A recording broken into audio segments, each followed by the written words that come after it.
Olá, professora Kênia Rodrigues aqui com vocês. Vamos falar um pouquinho na aula de hoje a respeito da adoção, uma importante ferramenta para a proteção da pessoa dos filhos. A gente pode dizer que a adoção é o meio pelo qual a gente coloca a criança em uma família substituta. É receber uma certa criança como se fosse seu próprio filho.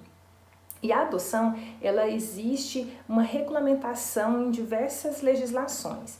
Ela tem amparo no Código Civil, na Lei da Adoção, no Estatuto da Criança e do Adolescente. E essas leis prevêem algumas regras, alguns requisitos e algumas consequências para a adoção. Um dos requisitos que a gente poderia citar para a adoção é que só podem adotar as pessoas acima de 18 anos. Então, portanto, exige capacidade plena para os atos da vida civil para que a pessoa venha a adotar.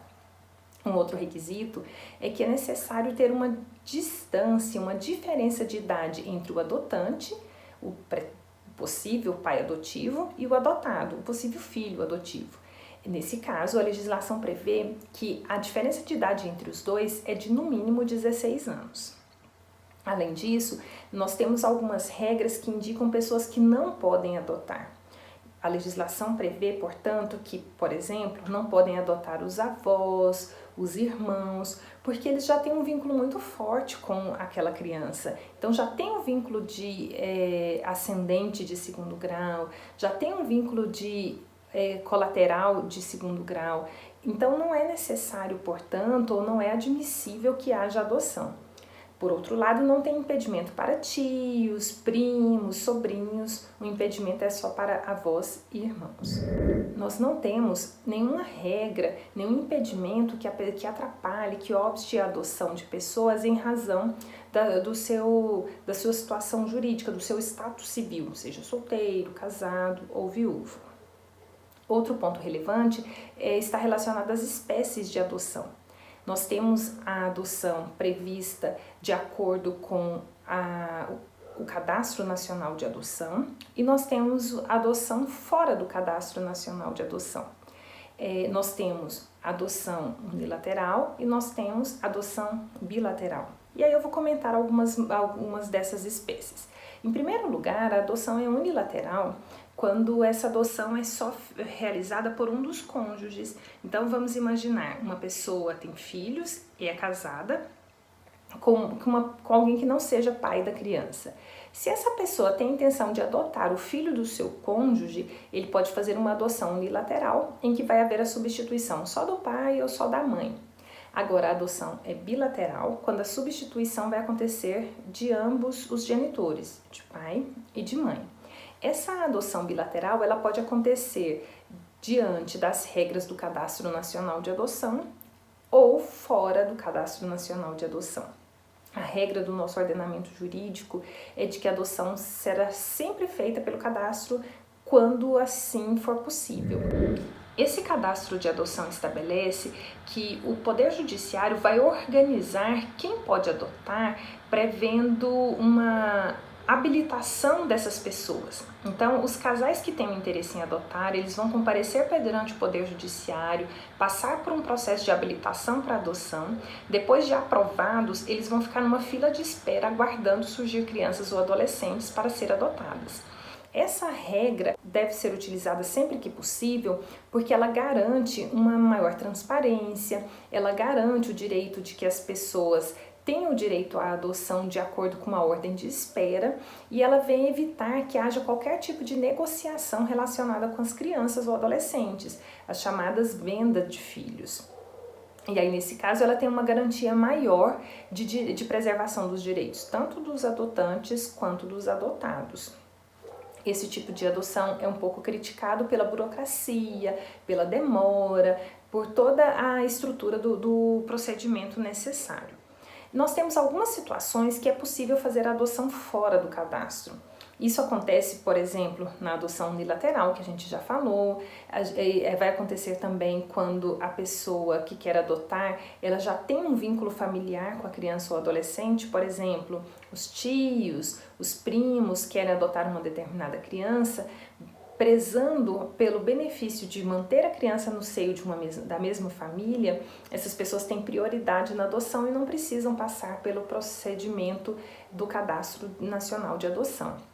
Além disso, aquelas pessoas que já detêm a guarda da criança por um período maior de 3 anos também não precisam passar pelo Cadastro Nacional de Adoção. Então, o Código Civil estabelece algumas situações em que haja a possibilidade de fazer adoção fora do cadastro. Nós temos um desses meios, é a adoção intuito persona, que é aquela em que a própria mãe ela vai indicar para qual família ela vai destinar o seu filho. Então, a mãe, de certo modo, ela escolhe para quem indicar, para quem ela vai doar o seu filho. Esse tipo de adoção, ela é um pouco não muito bem vista pelo fato de que pode surgir negociações de caráter patrimonial com a criança, as chamadas vendas de filhos. E aí há uma tentativa muito grande de acabar com esse tipo de adoção para prevalecer sempre que possível a adoção em decorrência do Cadastro Nacional de Adoção. A adoção, ela exige alguns requisitos para que sejam obedecidos e assim cumprir ali todas as suas formalidades.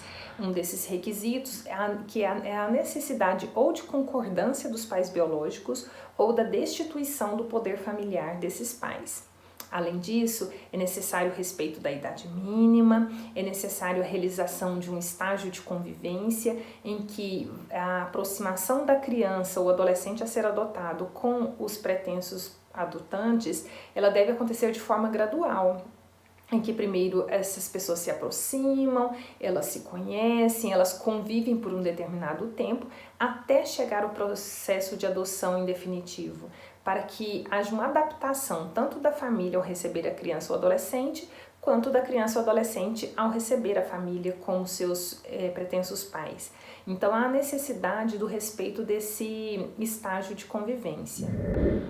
A legislação prevê que algumas situações não têm necessidade de utilizar do estágio de convivência, como, por exemplo, quando a criança for menor de 1 ano, porque entende-se que essa criança ela sempre vai adaptar a qualquer família.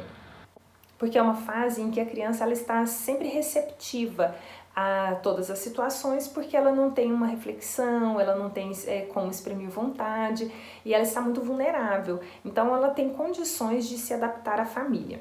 Alguns juízes entendem que mesmo nessa situação é importante o estágio de convivência, porque esse estágio é de 2 aspectos. Não é só para adaptação da criança, mas também uma adaptação da família. Uma outra situação em que acontece a dispensa do estágio de convivência é quando a criança já está sob guarda dos pais adotivos. Aí, nesse caso, se eles já estão convivendo, dispensa-se o estágio de convivência. A adoção, além disso, ela produz alguns efeitos. Talvez o mais importante de todos é que essa criança adotada ou este adolescente adotado, ele se torna filho para todos os efeitos jurídicos desses pais adotivos. Inclusive, não pode ter nenhum tipo de discriminação, de nenhum tipo de ressalva. Com a adoção será feito um novo registro de nascimento com novos nomes. Então, outra consequência da adoção é que pode haver a troca dos nomes, seja do prenome, seja do sobrenome, não fazendo na certidão de nascimento nenhuma ressalva de que aquela criança ou adolescente foi adotada. Além disso, outro efeito da adoção é de que com ela rompe-se qualquer vínculo que a criança ou adolescente tem com a família biológica. Além do fato de que a adoção é irrevogável. Depois de transitada em julgado, a pessoa não pode mais cancelar ou desistir da adoção, porque aquela criança ou adolescente já se tornou filho dos adotantes, portanto, de natureza irrevogável. Assim, eu quero indicar um artigo para vocês fazerem a leitura a respeito da adoção, que está previsto aqui nesse livro, que foi feito um livro em conjunto com vários professores da Faculdade Evangélica de Goianésia.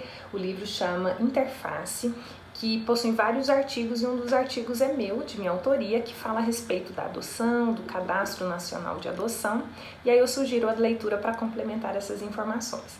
Até lá!